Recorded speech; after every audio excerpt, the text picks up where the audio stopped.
Office tour की बस hotel के सामने रुकी तो सब उतरने लगे। मैंने अपना बैग संभाला। बॉस मेरे करीब आकर खड़े हो गए। तुम्हारा कमरा मेरे करीब है, अगर कुछ चाहिए तो बता देना।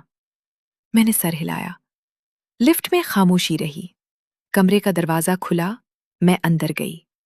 थोड़ी देर बाद दरवाजे पर हल्की सी दस्तक हुई। मैंने खोला।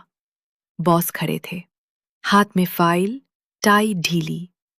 बात करनी थी। मैंने अंदर आने दिया। दरवाजा बंद हुआ। बॉस का नाम सलमान था। पिछले साल से मेरे डिपार्टमेंट के हेड।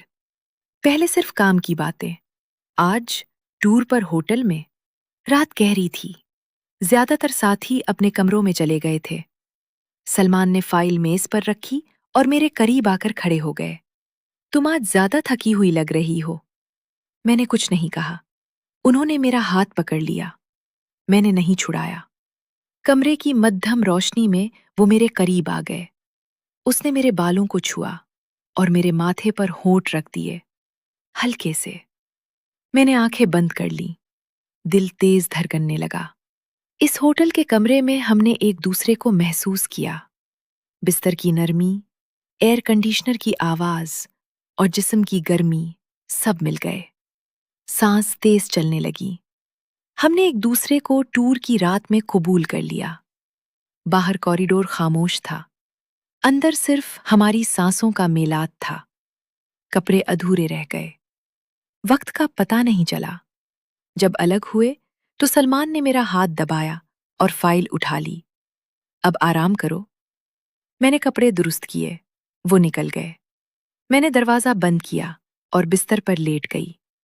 जिस्म की गर्मी अब भी मौजूद थी। अगली रात फिर मौका मिला। कुर्बत बढ़ती गई। शिद्दत गुज़श्ता बार से ज्यादा हो गई। सांस भारी होने लगी। टूर के बाकी दिन आम गुजरे। मीटिंग्स, घूमना, ग्रुप फोटोज।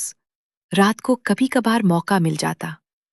आखिरी रात होटल में हमने आखिरी बार एक दूसरे को महसूस किया।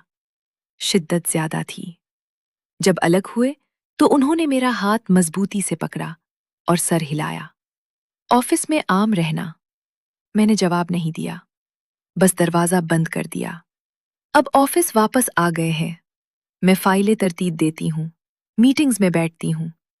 कभी कभार उनके कैबिन के बाहर से गुजरती हूँ तो होटल के कमरे की मध्यम रोशनी याद दिलाती है। उनका हाथ, बिस्तर की नरमी, जिस्म की गर्मी। मैंने कभी किसी से नहीं कहा। बिस्तर ने जो महसूस किया वो बिस्तर में ही रह गया। न चादर ने छुपाया, न किसी ने नोटा। ऑफिस टूर के दौरान होटल के कमरे में बॉस के साथ वो रातें अब सिर्फ मेरे सफर की खामोशी का हिस्सा हैं।